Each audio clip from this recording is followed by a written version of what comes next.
জেলা পরিষদের নিয়ন্ত্রিত গোঘাটের কামারপুকুর ডাকবাংলোয় প্রতিষ্ঠিত ঠাকুর শ্রীরামকৃষ্ণ, মা শারদা ও স্বামী বিবেকানন্দের মূর্তির প্রাণ প্রতিষ্ঠার বর্ষপূর্তি হল বৃহস্পতিবার 6ই মার্চ। এই 3 মনীষীর প্রাণ প্রতিষ্ঠা হয়েছিল। সেই মতো বছর ঘুরে একই দিনে প্রাণ প্রতিষ্ঠা উপলক্ষে বিশেষ পুজো পাঠ হয়। কামারপুকুর হল ঠাকুর শ্রীরামকৃষ্ণের জন্মস্থান। এই স্থানেই গড়ে উঠেছে কামারপুকুর মঠ ও মিশন। তাই প্রতিদিনই কয়েক হাজার পূর্ণার্থীর আগমন ঘটে কামারপুকুরে। এই পবিত্র ভূমিতে হুগলি জেলা পরিষদের ডাকবাংলোয় প্রতিষ্ঠিত হয় ঠাকুর শ্রীরামকৃষ্ণ দেব, মা শারদা ও স্বামী বিবেকানন্দের মূর্তি। সেটি 2024 সালে প্রতিষ্ঠিত হয় এবং প্রাণ প্রতিষ্ঠিত হয়। এটি হুগলি জেলা পরিষদের তত্ত্বাবধানে হয়। এদিন ছিল প্রাণ প্রতিষ্ঠার দিন, তাই বিশেষ পুজো পাঠের ব্যবস্থা করা হয়। উপস্থিত ছিলেন হুগলি জেলা শাসক মুক্তা আর্য, জেলা পরিষদের সভাধিপতি রঞ্জন ধারা, সহ সভাধিপতি কৃষ্ণচন্দ্র সাঁতরা, সাংসদ মিতালি বাগ, আরামবাগ মহকুমা শাসক রবি কুমার মিনা সহ বিশিষ্টজনেরা। এ বিষয়ে হুগলি জেলা পরিষদের সভাধিপতি রঞ্জন ধারা বলেন, ঠাকুর শ্রীরামকৃষ্ণের জন্মস্থানে হুগলি জেলা পরিষদের ডাকবাংলো রয়েছে।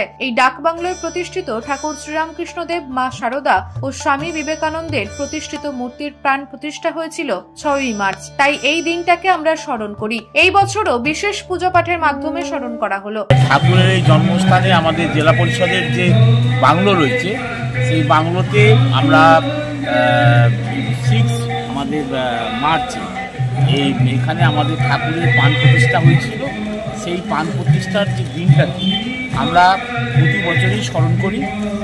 সেই হিসেবেই আজকে 6 মার্চে আমরা ঠাকুরকে স্মরণ করার জন্য আজকে এখানে ঠাকুরের নামগান এবং ঠাকুরের পুজো অর্চনা হচ্ছে।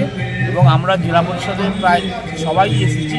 আমাদের সমস্ত কর্মাধ্যক্ষরা, আমাদের জেলা পরিষদের সেক্রেটারি, জেলা পরিষদের ডি, জেলা পরিষদের এডিএম, জেডপি দিয়ে শুরু করে আমাদের মেম্বাররাও সবাই এসেছে।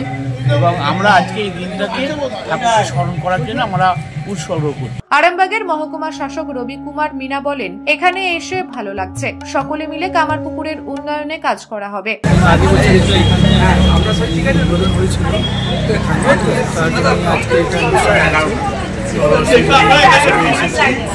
আমি তো এখানে এসডিও আছে, তো আমি তো মাঝখানে এখানে আসি। এটা খুব ভালো লাগছে। আমি খুব ফর্চুনেট আছি। এখানে ট্যুরিজম প্রোটেকশন খুব বেশি আছে। আমরাও চেষ্টা করছি কি আমরা কী করে এটাকে আর বড় লেভেলে করতে পারি। ম্যাডাম আছে, এটাকে আরও করে নিয়ে যাবো।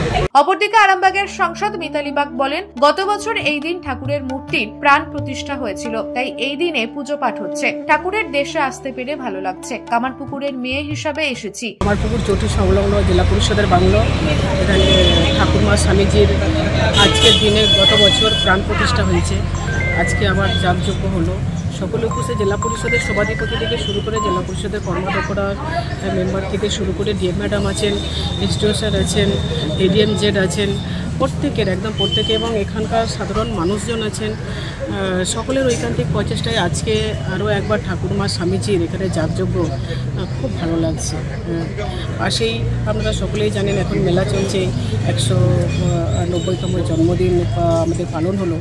আবার এই জেলা পরিষদের বাংলোয় ঠাকুরমা স্বামীজির প্রাণ প্রতিষ্ঠার পর সেটাকে অব্যাহতভাবে ধরে রাখা, এটা আমার নিজের দিকে ধন্য বলে মনে করি। ঠাকুরের দেশে আসতে পারা তো একটা গর্বের বিষয়। তো খুব ভালো লাগছে। দেখুন, আমি কামারপুকুরের মেয়ে হিসাবেই আসছি, কারণ আমার বাড়ি যেহেতু এখানেই। আমি কামারপুকুরের আগে মেয়ে, তারপর এমনি। সব মিলিয়ে এদিন কামারপুকুর ডাকবাংলোয় ঠাকুর শ্রীরামকৃষ্ণ দেব, মা শারদা ও স্বামী বিবেকানন্দের বিশেষ পুজো পাঠ হয় এবং বিশিষ্ট জনেদের পাশাপাশি সাধারণ ভক্তরাও উপস্থিত ছিলেন। নিউজ আজ বাংলা, গোঘাট। নিঃসন্তান হওয়ার কারণ স্বামী বা স্ত্রী যে কেউ হতে পারেন। IVF এর অ্যাডভান্স সায়েন্স আর এক্সপার্ট কেয়ার লক্ষ লক্ষ কাপেলের স্বপ্ন সার্থক করেছে। তাই বন্ধাত্বকে হারাতে আপনাদের অবশ্যই আসতে হবে আরামবাগ প্রাণ IVF ফার্টিলিটি সেন্টারে।